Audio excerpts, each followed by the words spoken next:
En el número 69 de la calle Mayor, junto a la Casa de la Villa, encontramos este palacio, conocido también como el Palacio del Marqués de Camarasa. Fue construido entre los siglos XVI y XVII, en un sobrio estilo herreriano, con piedra y ladrillo visto. Consta de 4 plantas. En su fachada principal se levantan 2 torres laterales coronadas por chapiteles de pizarra. El balcón principal seguramente sirvió a sus moradores para presenciar las procesiones que pasaban por la calle Mayor. En la parte de atrás se abre un jardín tranquilo y apacible. Este jardín se puede contemplar desde la calle Sacramento, ya que se derribó la tapia de ladrillo que la protegía para sustituirla por una valla. Precisamente las rejas de esta valla dejan espacio a la vista de los paseantes. En su interior puede verse una fuente rodeada de varios árboles, y en uno de los lados destaca la figura esculpida de la reina Esther, presencia bíblica promovida por el Centro Sefarat Israel.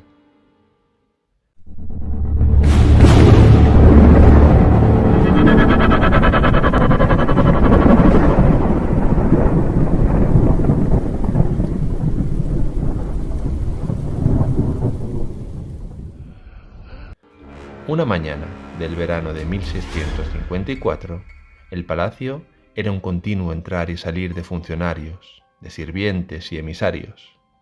En definitiva, la bulliciosa casa de un noble de la época.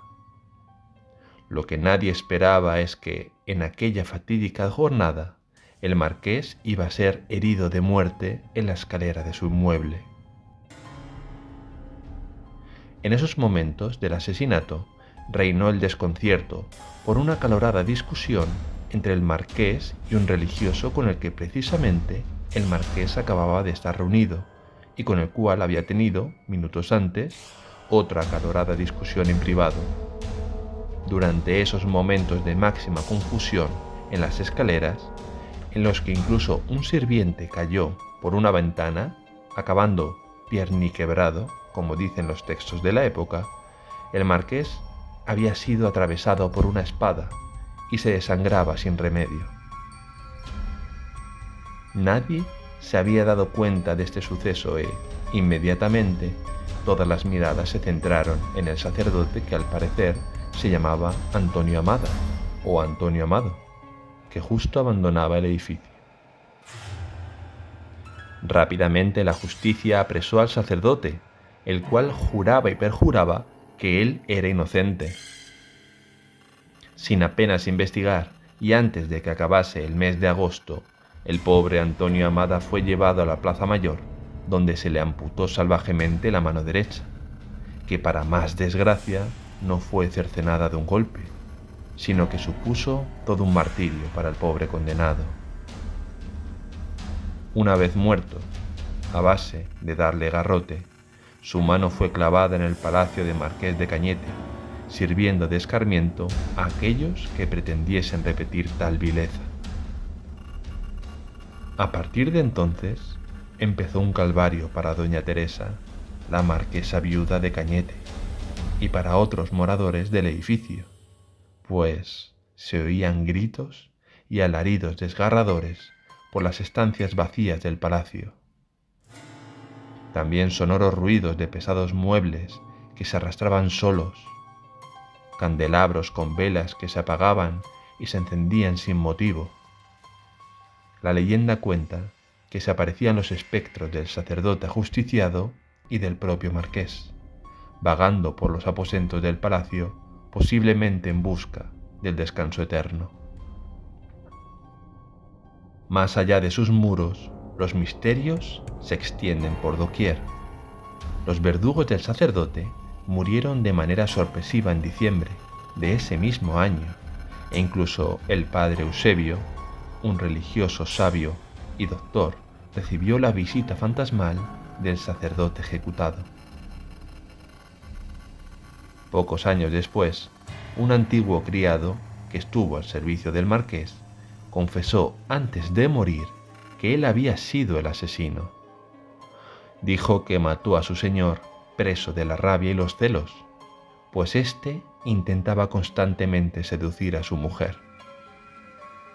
Es entonces cuando cesaron las apariciones y fenómenos extraños, aunque algunos siguieron asegurando que el palacio sufre una especie de encantamiento y no dejaron de santiguarse cuando pasaban ante su fachada.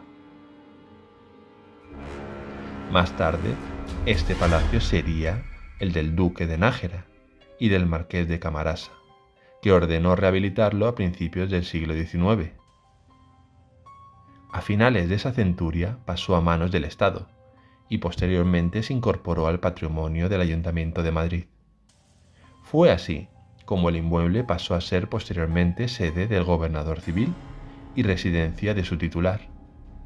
En los años 80 del siglo XX fue residencia del alcalde Juan Barranco y más tarde albergó los despachos de los grupos políticos del ayuntamiento.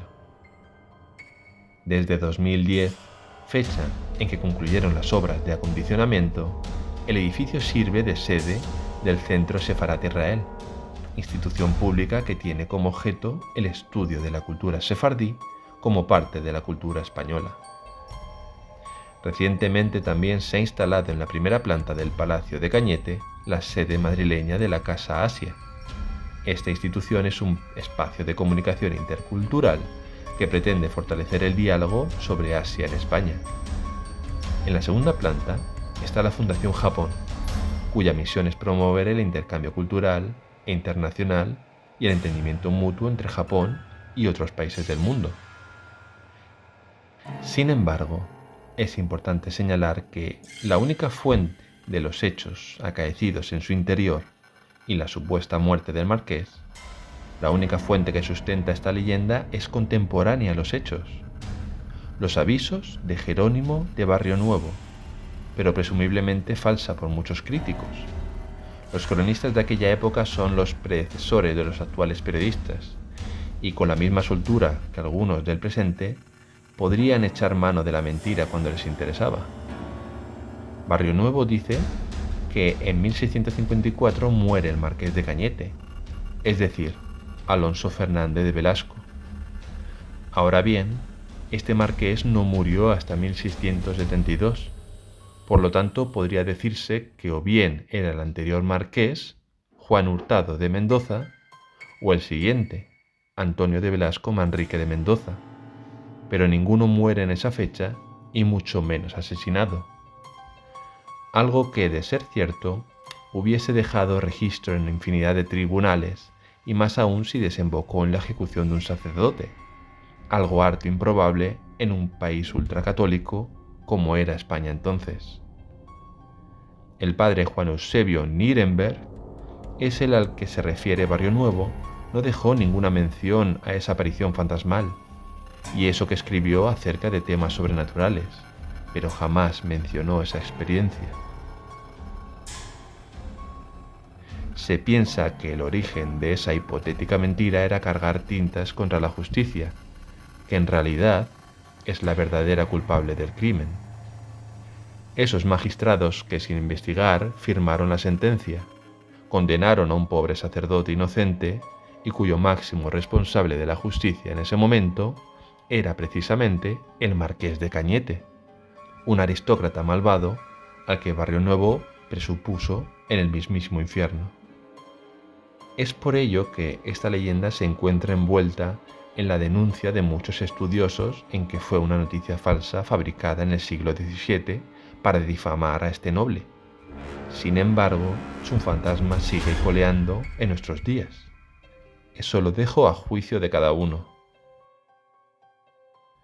Sea o no cierta la historia y testimonio de los fenómenos paranormales, me parece realmente interesante poder echar un vistazo a su fachada desde la calle Mayor, soñando en imaginar que algo así, en aquellas escaleras, en un acto de confusión plena, pudo haber sucedido. Haya o no fantasma, ninguno de los inquilinos que ha tenido el palacio, en época moderna, ha revelado nunca haber tenido contacto con espíritu del pasado. Pero nunca digas nunca. Como bien decían las lenguas de la época, A raíz de la confesión del antiguo siervo en su lecho de muerte, los fenómenos paranormales cesaron.